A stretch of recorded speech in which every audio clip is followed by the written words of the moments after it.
ordinary people. God uses ordinary people.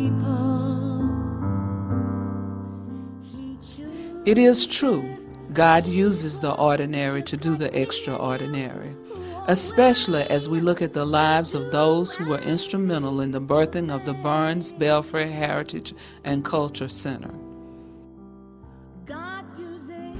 Who would have thought that Harrison Stern, a faithful colored servant, as called by his owner, would be connected to the University of Mississippi Law School in 1858 and pivotal to the formation of Burns Belfry Heritage and Cultural Center? Who would have thought that William Forbes Stearns, a totally self-educated man who never went to law school a day in his life, would be chosen to make the dedication speech at the laying of the cornerstone of the Lyceum building, and later would become the first dean of the Ole Miss Law School. It is interesting how the lives of two ordinary men intersected and was used to create community, both sacred and secular. Harrison Stern was a faithful, generous, and kind man. His generosity is quite clear in an 1865 deed written by William Stern, who stated that he owed Harrison Stern for services rendered. William Stern said that he was unable to pay Harrison in money, so he deeded him land. We also get a glimpse of the honesty, the faithfulness, and the integrity of this man, William Forbes Stearns. After the first occupation of Oxford in 1862, he sent his wife and little daughter north to Peru, New York, to live with her parents there. And then he followed in a few months. When he came back in 1865, he generously executed the deed to Harrison Stearns, an act that he was not required by law to do. Who would have thought that the faithfulness, generosity, and kindness of a colored servant, an apprentice-trained white lawyer who was the first dean of the law school at the University of Mississippi, and his dutiful wife would attempt in 1865 to initiate true community. Between 1865 and 1867, a preacher named Alexander Phillips was being prepared to become an M.E. pastor.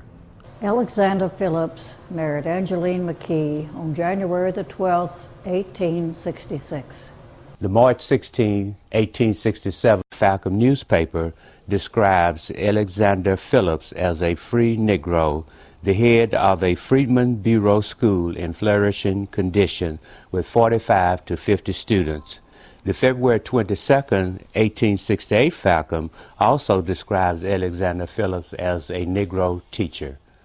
Not only was Alexander Phillips a teacher in 1867, but he was also a local pastor. On December 23, 1867, the third session of the Mississippi Conference elected him to deacon orders. At the closing of the session of 1867, conference question 17 was asked, "Where are the preachers to be stationed this year?"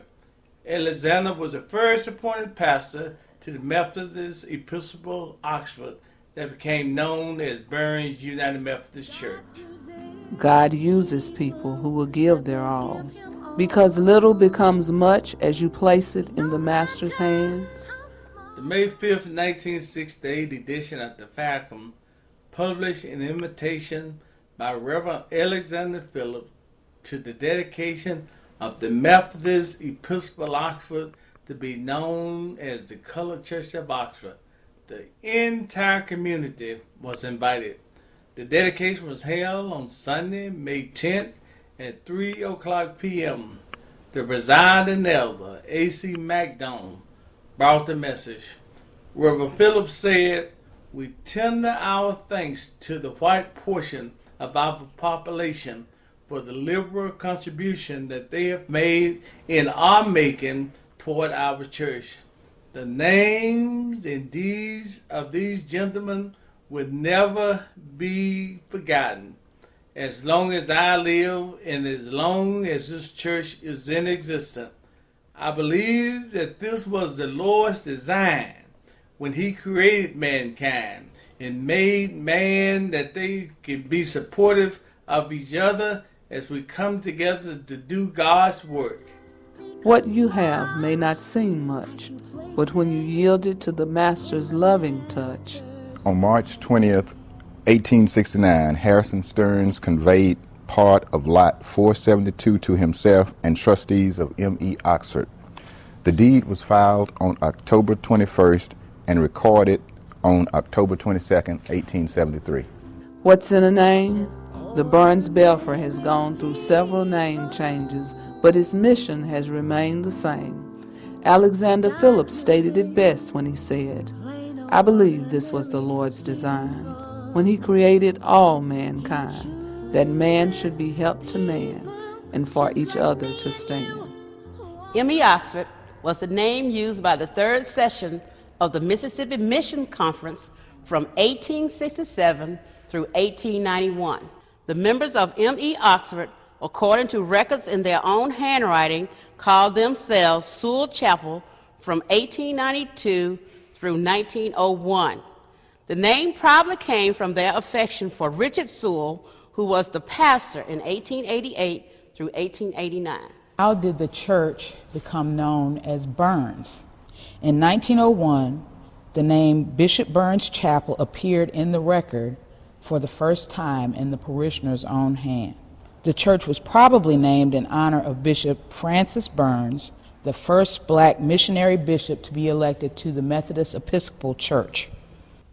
Bishop Burns himself died in 1863, but following his death, Reverend W.H. Whitlock, who was the pastor of the church at the time, was responsible for changing the name in his honor.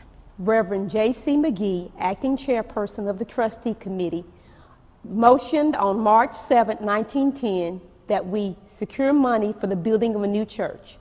The building committee met on March 21st with a recommendation that we borrow money from Mr. W.R. Bowles, $2,000 for building the new church. He was directed on April 4th to deposit $2,000 in the M&F Bank. We believe that the new church was completed on October 10, 1910, according to the minutes of that building committee's meeting. The name was shortened in 1913 to Burns Chapel. People just like me and you. You know, they were trying to sell the building so they could build a new Burns church. And without any reason to buy it other than friends had asked me to, I went down to the bank and borrowed the money and bought it.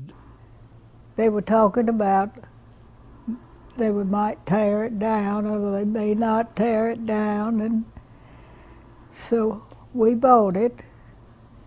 Mr. Newton asked me what I was going to name it, and I said, well, it has 2 bell towers in it. And I said, I think maybe we'll just call it the Belfry. I purchased the Belfry in the late 1980s. I think it's around 1988, 89.